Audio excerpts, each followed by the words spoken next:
dia a todos, bom dia a todas, bom dia para você que está nos assistindo pelos nossos canais do YouTube. Aproveita que você já está aí, comenta esse vídeo, se inscreve no canal, compartilha, interaja aí com a gente para que o nosso canal e nossas notícias, nossos programas possam chegar a mais aparelhos conectados, possam chegar a mais pessoas.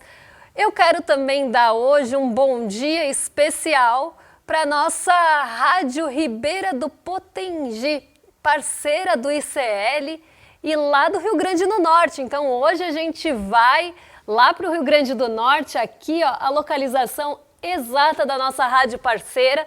E se você quiser não só retransmitir a nossa programação, mas aparecer aqui na nossa programação, receber um bom dia especial, receber aqui o nosso abraço da comunidade, é só mandar um e-mail para retransmissão@icl.com.br. Sejam todos bem-vindos aí quem está assistindo pela nossa rádio, quem está no canal, e um bom dia também para quem está hoje no Papo Legal, na nossa sala Mercado e Investimentos Real Oficial. Já está rolando discussão por lá, já estamos com enquete on, mas eu nem vou colocar a enquete ainda, a gente fala dela daqui a pouquinho, porque tem a ver com os destaques do dia. A gente vai falar hoje sobre o Nubank. Eu recebi uma chuva de mensagens na sexta-feira, então o Nubank vai ser um destaque aqui do nosso dia. Vamos falar também desse acordo que parece que está saindo do papel lá nos Estados Unidos, entre os Estados Unidos e o Irã. Na sexta-feira, isso tinha feito barulho, na verdade a impossibilidade, o descasamento de informações entre os Estados Unidos e o Irã tinha feito barulho, então a gente vai comentar o fechamento de sexta, ainda repercutindo o não acordo, e agora a possibilidade desse acordo à vista, que já derrubou também o preço dos petróleos, o preço do petróleo, ou os preços do petróleo, porque ele é negociado em mais de um lugar. E além disso, a gente vai tentar falar de focos também. Então hoje, vários assuntos aí para tratar com vocês, e a nossa enquete lá no Papo Legal, agora sim, é justamente sobre a duração desse acordo entre os Estados Unidos e o Irã. Então você acredita que o acordo de paz entre os Estados Unidos e o Irã vai durar? Essa é a nossa pergunta do dia. Sim, é definitivo, a guerra acabou, vai durar até o próximo ataque e não acredito em paz com Donald Trump no poder. Então, essa é a nossa enquete aqui do Papo Legal. Aproveita, dá bom dia. Eu já vi aqui, bom dia, o Eduardo Silva até falou aqui, deixa a sua alga perto do celular para Débora abençoar. Gente, vamos lá, hoje a gente vai tomar shot de água assim, porque a garganta está se recuperando e esse é um ponto importante para a gente chegar até o final. Vamos então começar com a nossa agenda de hoje. A agenda hoje está levemente cheia, mas não é aquela agenda abarrotada, mas já vamos passar por esses principais aspectos do dia, porque tem coisa importante sim. Vamos lá, 6 horas da manhã na zona do euro, saiu balança comercial e produção industrial.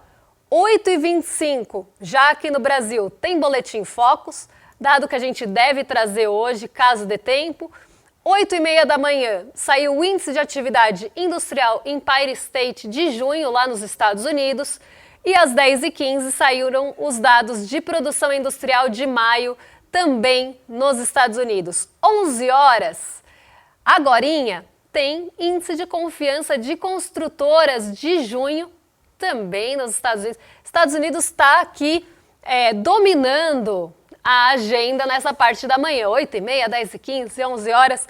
Mas já vamos passar aí para a nossa próxima página, porque às 15 aí voltamos para o Brasilzão. Balança comercial semanal, velho conhecido nosso, aparece aqui com bastante frequência. 11 horas na China, tem investimentos em ativos fixos e produção industrial e vendas no varejo. É aquele pacotão da China que sai ali um monte de dados juntos. E além disso, ainda ao longo do dia aqui no Brasil, tem índice de confiança do empresário industrial de junho E na França está acontecendo a cúpula de líderes do G7. Então, um dia hoje de dados importantes, mas que não devem tomar o protagonismo aqui no meio de tudo que está acontecendo lá nos Estados Unidos. Eu estou aqui abrindo algumas falas que eu quero compartilhar com você, por isso que eu estou olhando para o meu computador. O meu computador ele fica de lado, diferente de outros aí, o meu fica de lado, então dá para ver, né, quando eu estou mexendo, quando eu estou de Mônica, tá. Mas vamos lá, vamos passar então pelo fechamento da nossa sexta-feira, vamos falar rapidinho disso porque os ventos já mudaram, mas é importante a gente entender o movimento da sexta, até para poder entender o que vai acontecer nessa segunda, porque deve ser um movimento até bem diferente. O condutor principal foi a ausência do entendimento entre os Estados Unidos e o Irã. Para quem lembra, a gente chegou a falar disso na semana passada, porque Donald Trump falou que estava fechando o acordo com o Irã. E aí o Irã, por sua vez, falou, não estamos fechando nada. Não tem nada estabelecido porque ainda não aceitamos os termos e condições. Então isso trouxe mais dúvida do que qualquer coisa. Mesmo assim, o petróleo caiu na sexta. Mesmo em meio a toda essa incerteza, a gente teve queda no preço do petróleo. E até por isso, a Petrobras não teve ali uma contribuição positiva para o Ibovespa. Pelo contrário, ela caiu e acabou puxando o Ibovespa para baixo. E nessa incerteza toda, a Bolsa fechou em queda de 0,21%, cotada aos 171.133 pontos. O dólar, por sua vez, caiu também, então foi um dia de movimento atípico. Teve queda na Bolsa e queda no dólar. Normalmente, quando a gente tem queda na Bolsa, a gente tem alta do dólar. Não foi o que aconteceu, foi um dia de queda na Bolsa com queda no dólar, e alta nas bolsas estadunidenses, principalmente nos índices nova-iorquinos, e a Nasdaq aqui com alta de 0,31, em um dia de até um certo protagonismo das empresas de tecnologia, que vem atraindo muito recurso. O S&P 500 subiu 0,50, subiu até mais do que a Nasdaq, mas foi um dia, mais uma vez, de atenções voltadas para o setor de tecnologia.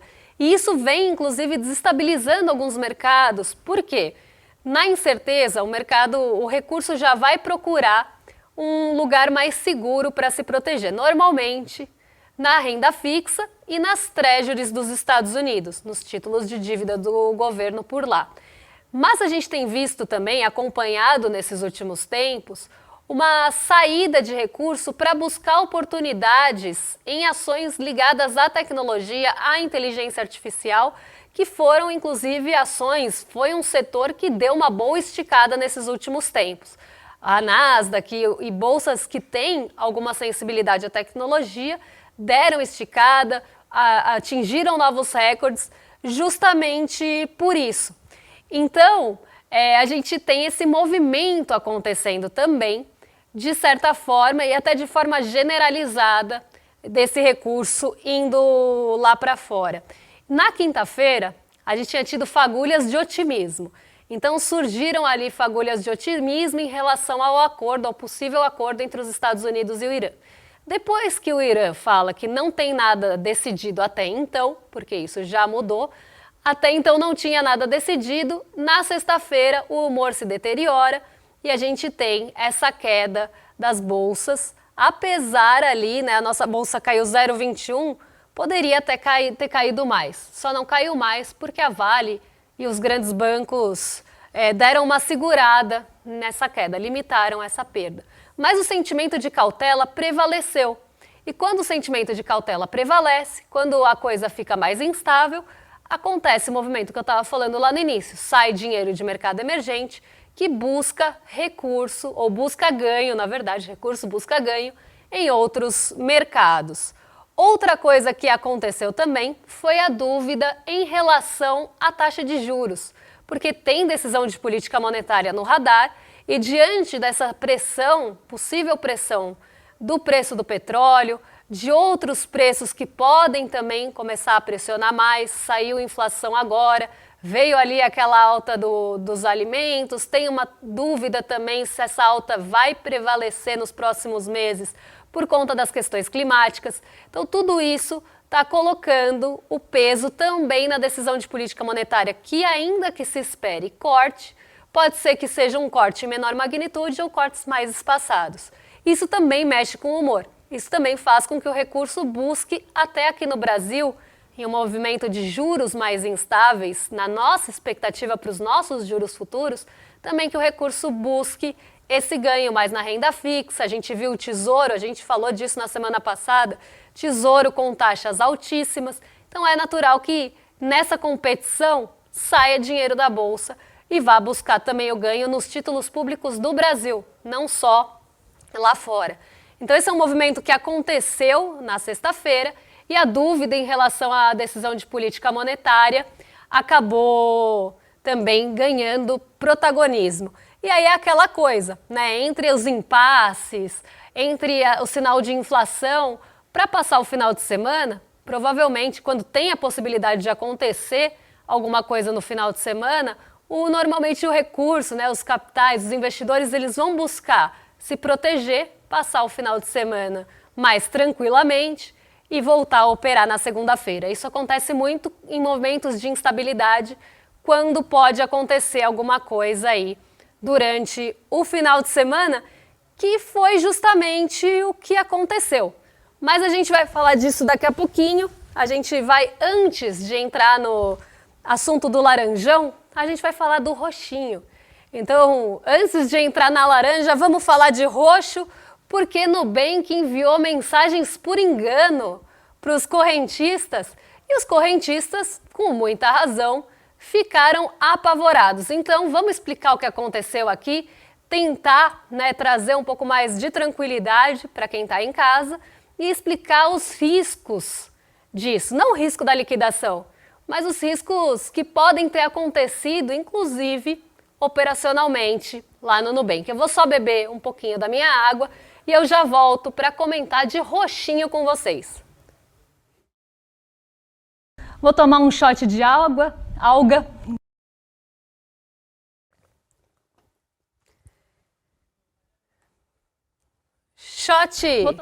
Shot feito. Vamos falar de Nubank, então? Porque na sexta-feira, correntistas receberam um push que veio pelo aplicativo. E isso que gerou muita dúvida entre as pessoas, porque elas estavam recebendo uma mensagem do próprio aplicativo. Não é que veio um phishing, uma mensagem ali de um remetente desconhecido no e-mail dela, né, uma mensagem que, aquelas que a gente vai ver ali, o endereço não tem nada a ver com o banco. A gente recebe isso o tempo todo. Ah, o seu token venceu, a sua senha foi comprometida. Aí você vai ver, uma mensagem mandada pelo fulaninho123@hotmail.com.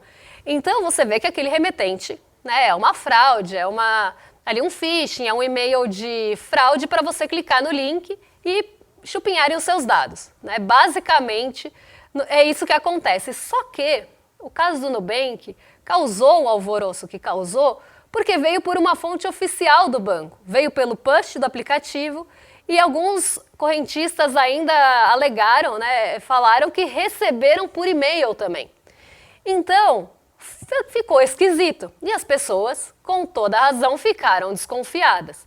O aviso que as pessoas receberam no push foi esse aqui. Foi decretado o encerramento do Nubank. Clique aqui e saiba como solicitar o valor disponível no FGC.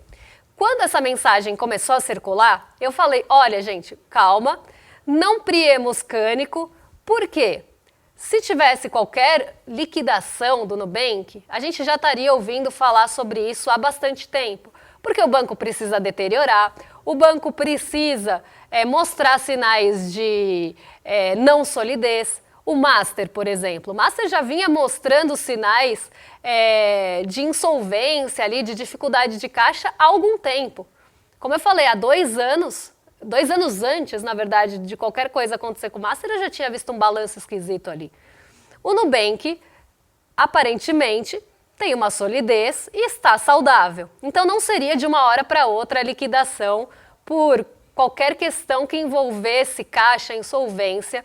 Então, primeira coisa que eu falei, gente, não se assustem, porque liquidação de fato não aconteceu. E muito provavelmente nem está perto de acontecer. Agora, aí entram duas opções. Uma delas é que o Nubank poderia ter sofrido um ataque, então poderia ter sofrido um ataque externo que conseguiu acessar de alguma forma as bases de comunicação, aquelas bases tipo de CRM que o banco pode ter, e enviado de forma maliciosa um push e um e-mail por dentro do sistema da Nubank. Mas aqui até com menor possibilidade. Então poderia ter tido um ataque que teve acesso a alguns dados e conseguiu mandar essa mensagem maliciosa aí para os correntistas do Nubank.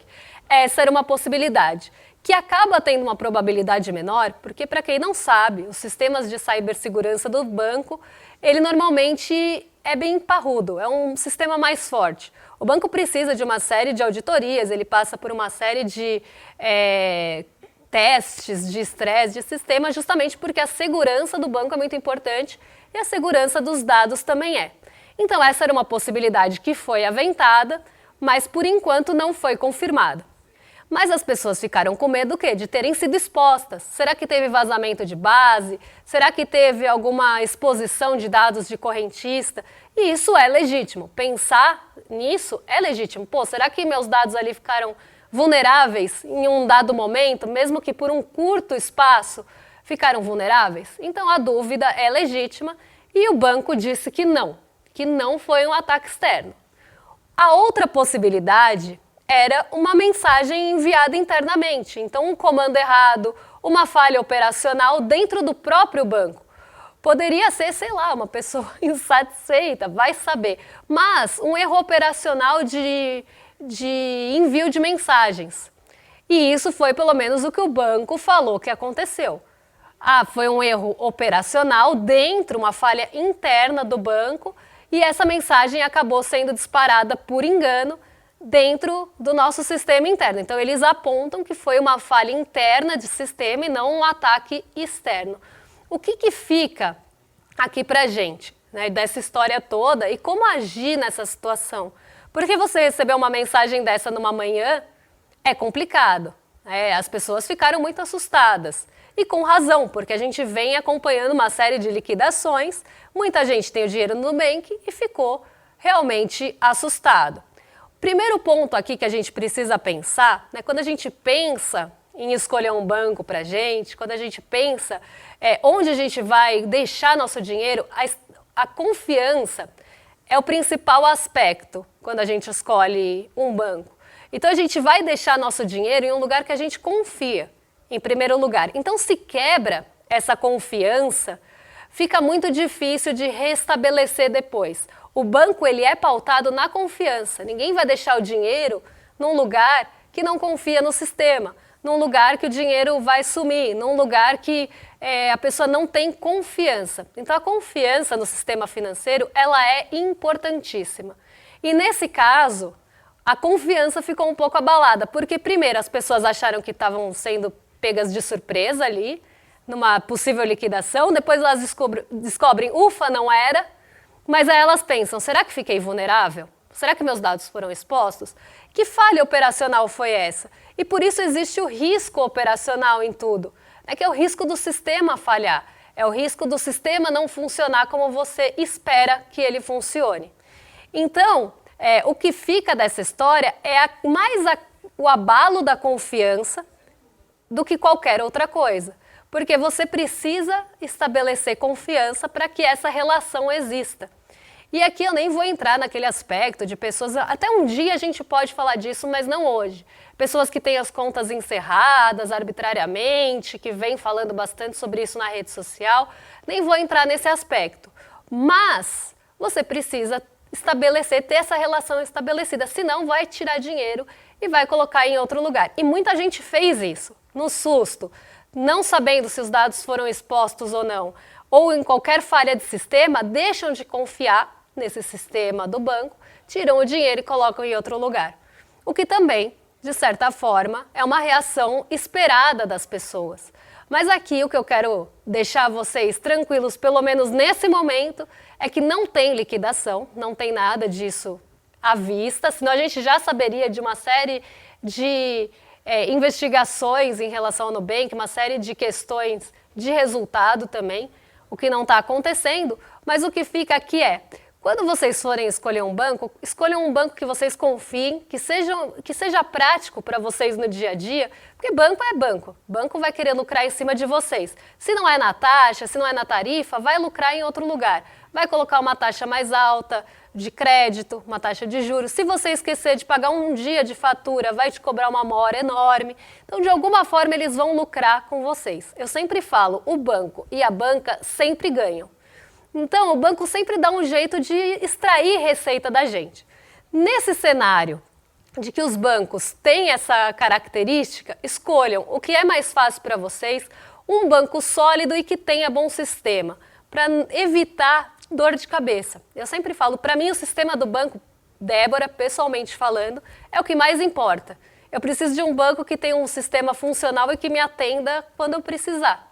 E isso é o que eu estabeleço para escolher onde eu vou confiar o meu dinheiro, num sistema principalmente seguro e que evite falhas. Mas para tranquilizar vocês, aparentemente foi um erro interno e não externo. Se fosse um ataque externo, aí a gente estaria muito mais preocupado. Aparentemente não foi. Vamos esperar aí possíveis investigações, ver o que foi realmente essa falha, se foi realmente um botão que apertaram errado e mandaram um push. Era para mandar paga a sua fatura e mandar o banco foi liquidado, porque devem ter uma série de mensagens já prontas ali para a celeridade do envio. Então, aqui, fiquem de olho, pode ter sido inclusive uma tentativa de desestabilização lá dentro. Mas isso vai ser investigado aí, e só para tranquilizar vocês, liquidação não, mas se vocês estiverem com qualquer desconfiança em relação ao operacional ou dados, é legítimo que fiquem, tá? Mas aqui quero tranquilizar que liquidação não é algo próximo, não é um banco que está perto de default, que está em situação de vulnerabilidade, pensando aqui, não vulnerabilidade sistêmica, mas vulnerabilidade de balanço. Vamos falar rapidinho, mudando de assunto, saindo de roxo para laranja agora. A gente vai falar de Donald Trump, porque nessa manhã acordamos com a notícia, na verdade ontem fomos dormir com a notícia de que o acordo com o Irã foi fechado e que o Estreito de Hormuz deve abrir nos próximos dias. E aqui o que eu vejo, tá? Primeiro vamos falar aí dessa abertura, desse possível acordo, é como se fosse uma intenção de acordo, é um primeiro passo para o acordo, é um primeiro passo para que haja, esse acordo de paz num segundo momento, mas ele já tem uma série de colocações importantes, principalmente em relação ao Estreito de Hormuz, que é o que vem atrapalhando a logística de certa forma, que não só por ser uma região produtora de petróleo, eu sempre falo isso, mas é uma região logística importante para o petróleo. Não só porque passa petróleo por lá, mas passa uma série de outros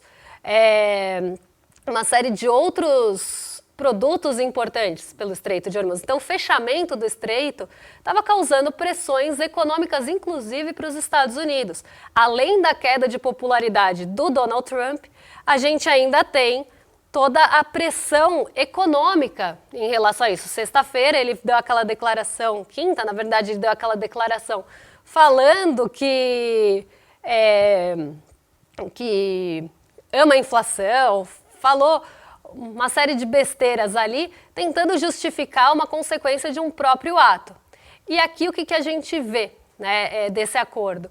Uma tentativa de correr atrás, não só dessa popularidade, que foi muito afetada sim por esse conflito, era um conflito desnecessário, não teve nenhuma mudança. Quando a gente olha o antes e o depois, o antes da guerra e o depois da guerra, o que Donald Trump e os Estados Unidos ganharam com isso? Além de um processo inflacionário e além de promover esse processo inflacionário em vários outros países. O Irã teve uma mudança grande ali de regime? Não. Eles Mataram uma pessoa e o filho assumiu no lugar, nada mudou. Eles tiveram alguma evolução em relação ao que eles queriam em relação ao Irã? Também não. Tem algumas coisas ainda para serem definidas em relação a toda aquela questão nuclear, que é algo que incomoda, sim, os Estados Unidos, mas eu não vejo grandes diferenças no antes e depois. Então, Donald Trump, sim, cometeu um equívoco nessa guerra, cometeu um equívoco nesse conflito, aqui muito também impactado pela questão de Israel. Israel vem caçando conflitos para deixar nessa vitrine por questões próprias ali do Netanyahu, para inclusive tentativa de manutenção do poder. Mas aqui a gente vê que esse acordo já demora, é um acordo que veio ali muito tardiamente e que já afetou uma série de produtos em cadeia, inclusive promovendo essa desestabilização econômica no ponto da inflação. A inflação ela foi pressionada sim por esse conflito e isso afetou mais ainda a popularidade do Donald Trump, que já não vinha lá essas coisas. Então é um acordo que deve ser aí estabelecido e o estreito deve ser... Toda vez que eu falo isso, alguém vai falar aqui no meu ponto, alguém vai rir, mas o estreito deve ser liberado até o final da semana, pelo menos é essa a expectativa, mas o que a gente precisa saber é, Donald Trump vai conseguir levar isso até o final ou vai voltar atrás? Será que ele consegue dessa vez manter o acordo ou vai fazer, né, como a gente já viu outras vezes, estabelece um acordo, estabelece um cessar-fogo, no dia seguinte sobe o tom e ameaça e bombardeia? Então aqui precisa de uma certa constância, né? E até aqui tem uma matéria muito boa, inclusive a matéria que estava aqui do Jamil Chad no nosso site, e que fala aqui sobre esse vai e vem desses acordos, inclusive como isso foi decidido agora. Meu tempo está acabando, mas eu convido vocês a lerem essa matéria do Jamil lá no nosso site, porque ela explica muito bem. Infelizmente meu tempo acabou aqui e eu não vou conseguir entrar em maiores detalhes. Amanhã a gente vai com certeza voltar nesse assunto, porque as negociações hoje serão conduzidas por isso, com certeza vai ficar no holofote e eu volto aqui para entrar em maiores detalhes. Vamos ver o que a nossa audiência falou da nossa enquete. Será que a nossa audiência está confiante em Donald Trump e no acordo de paz? Vamos ver aqui. 76% não acredita na paz com Donald Trump no poder, até porque ele é muito instável, é uma bomba relógio, muda de opinião no mesmo dia, não vou nem falar de um dia para o outro, porque de manhã ele acorda com uma opinião e vai dormir com outra, e isso traz muita instabilidade sim. Se não for o Irã, qual vai ser o próximo país que ele vai voltar à mira? Então, a nossa audiência concorda com isso. Vai durar até o próximo ataque 21%, e sim, é definitiva, a guerra acabou, com 2%. O que eu vejo aqui? O desgaste político e econômico foi muito grande, então talvez esse capítulo esteja encerrado. Mas a gente sabe que os Estados Unidos estão loucos aí para procurar um outro para colocar uma mira, para colocar um outro como ali um alvo. Então a gente pode esperar que esse capítulo dessa novela talvez encerre, mas que venham outros aí na sequência. Mas a gente não pode esquecer também que é ano importante de eleições ali de meio termo nos Estados Unidos. Então, talvez isso pese nas decisões também. Afinal, isso aqui pegou muito mal e não teve, como falei, evolução nenhuma para os próprios Estados Unidos. Não estou nem falando das consequências e dos prejuízos ruins para o Irã ou para os outros países. Estou falando na visão dos Estados Unidos, que era o que eles queriam. Tomar algum benefício em relação a isso, tomar produção de petróleo, e assim, não conseguiram. Então foi um desgaste político e econômico à toa aqui. Vamos ver como é que se desenrolam os próximos capítulos. Quero fazer um convite para vocês aqui antes de rolar para cima, porque no dia 28 de junho, domingo às 8 horas, tem uma série feita aqui pelo ICL, original nossa aqui, sobre o orçamento secreto. Um tema super importante aí para ser discutido com a seriedade que merece. E com certeza, no dia 20 de junho, isso vai ter a atenção merecida. Para participar, para garantir seu ingresso, é só entrar em iclmercado.com.br ou aproveitar para escanear o QR Code já, garantir a sua inscrição. Você vai garantir não só o ingresso, mas vai ser lembrado e não vai ficar de fora dessa, porque é um assunto que, ainda mais agora, é mais do que urgente. Vou arrastar para cima, porque nossos vizinhos já estão a postos para receber vocês. Hoje, Lucas Rocha e Guga Noblar, configuração um pouquinho diferente no Rolê ICL, e eu volto amanhã, a partir das 11 horas, para comentar o que mexe com o nosso bolso, com a nossa bolsa e com as nossas vidas. Um beijão e até lá! Dia 28, o ICL vai soltar uma bomba. Nos últimos meses, discretamente, os nossos jornalistas fizeram a maior investigação já feita até hoje sobre o maior esquema de corrupção do Brasil, que tem nome e sobrenome: orçamento secreto. Um esquema de corrupção que poucas pessoas tentaram enfrentar, e quando tentaram enfrentar, foram porque tem muita gente envolvida nisso, de tudo que é lado e de tudo que é canto. No dia 28 de junho a gente vai trazer uma série documental onde a gente não vai só conversar com as pessoas que conhecem o esquema de Brasília. A gente vai visitar os lugares para onde esse dinheiro deveria ter ido e vai te contar histórias que vão te deixar de cabelo em pé. De milhões e milhões que não chegaram ao destino, até pessoas que foram sumidas porque tentaram denunciar. Não percam essa série documental. Pegue o seu ingresso e chame seus amigos para assistir também.